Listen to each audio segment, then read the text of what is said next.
Assalamualaikum warahmatullahi wabarakatuh. Perkenalkan, nama saya Ninur Katima dengan stambuk 083-2019-0173. Di sini saya akan menjelaskan tentang apa itu global warming, dampak dari global warming, dan kearifan lokal yang mampu mengurangi global warming. Baik, yang pertama itu penjelasan tentang apa itu global warming atau pemanasan global. Global warming adalah adanya proses peningkatan suhu rata-rata atmosfer, laut, dan daratan bumi.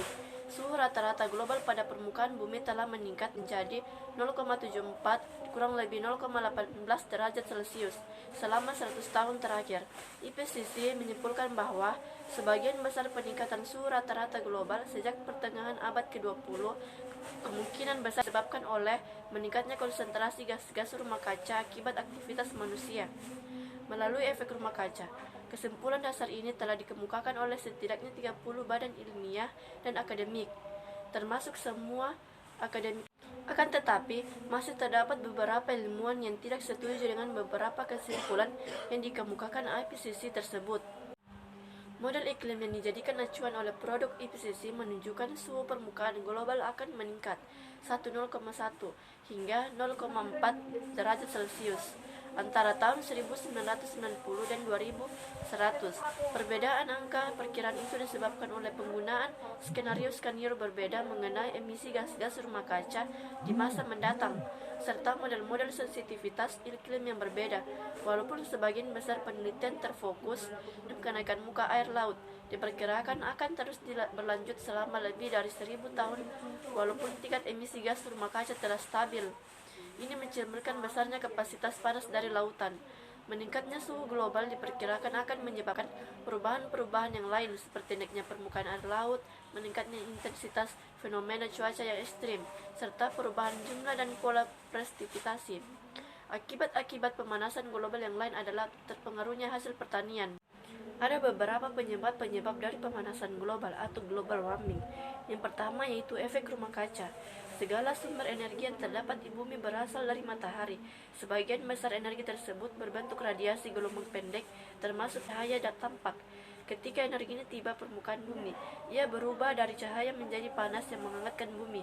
Permukaan bumi akan menyerap sebagian panas dan memantulkan kembali sisanya. Sebagian dari panas ini terwujud radiasi inframerah gelombang sepanjang ke angkasa laut.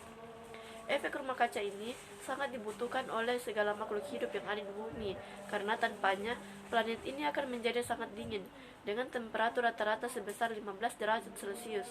Bumi sebenarnya telah lebih minus 33 derajat Celcius dari temperaturnya semula. Jika tidak ada efek rumah kaca, suhu bumi akan hanya menjadi minus 18 derajat Celcius, sehingga es akan menutupi seluruh permukaan bumi. Akan tetapi, sebagai contoh adalah pada penguapan air.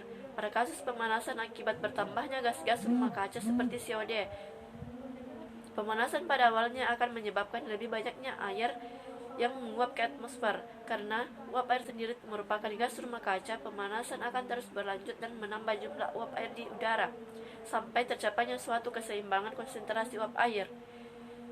Yang ketiga yaitu variasi matahari. Variasi matahari selama 30 tahun terakhir. Terdapat hipotesa yang menyatakan bahwa variasi dari matahari, dengan kemungkinan diperkuat oleh umpan balik dari awan, dapat memberi kontribusi dalam pemanasan saat ini. Perbedaan antara mekanisme ini dengan pemanasan akibat efek rumah adalah meningkatnya aktivitas matahari akan memanaskan stratosfer, sebaliknya efek rumah kaca akan meningkatkan stratosfer. Yang ketiga yaitu peternakan atau konsumsi daging. Dalam laporan terbaru yang dikeluarkan oleh IPCC, satu badan PBB yang terdiri dari 1.300 ilmuwan dari seluruh dunia, terungkap bahwa 90% aktivitas manusia selama 250 tahun terakhir inilah yang membuat planet kita semakin panas. Sejak revolusi industri, tingkat karbon dioksida beranjak naik mulai dari 280 ppm menjadi 379 ppm dalam 150 tahun terakhir.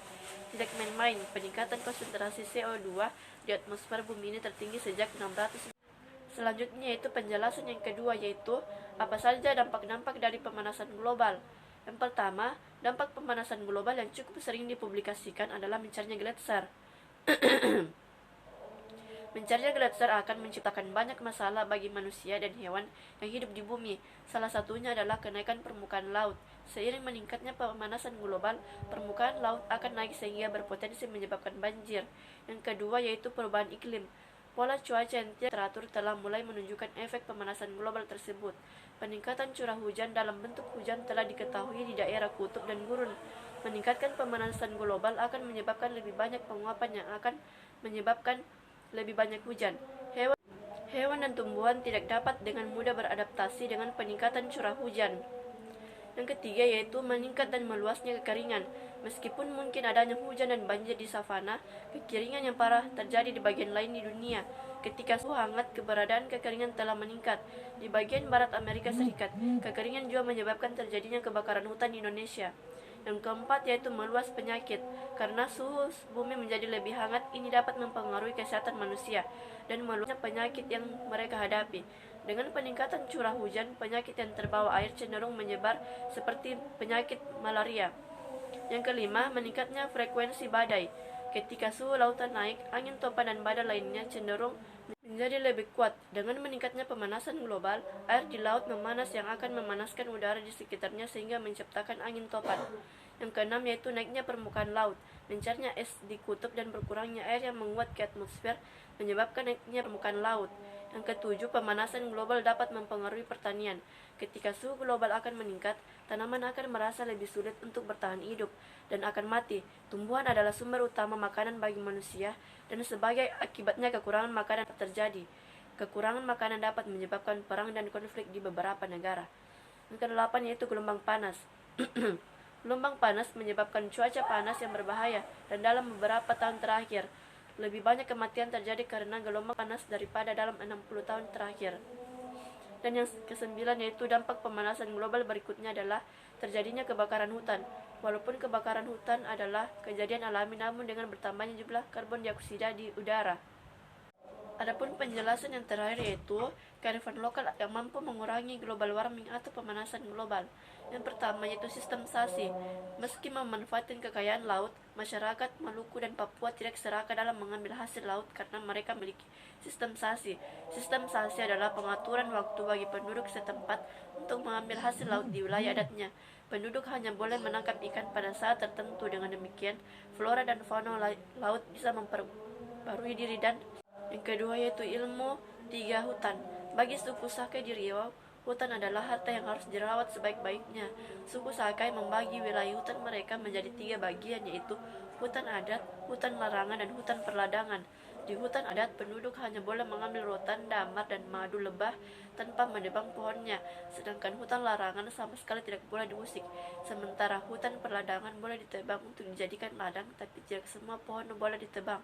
Misalnya pohon sial yang menjadi tempat persarang lebah madu. Dan yang ketiga yaitu ilmu pamali. Ilmu pamali dalam bahasa Sunda berarti tabu alias tidak boleh. Aturan ini tidak tertulis tapi sangat dipatuhi oleh masyarakat kampung Naga di Tasikmalaya.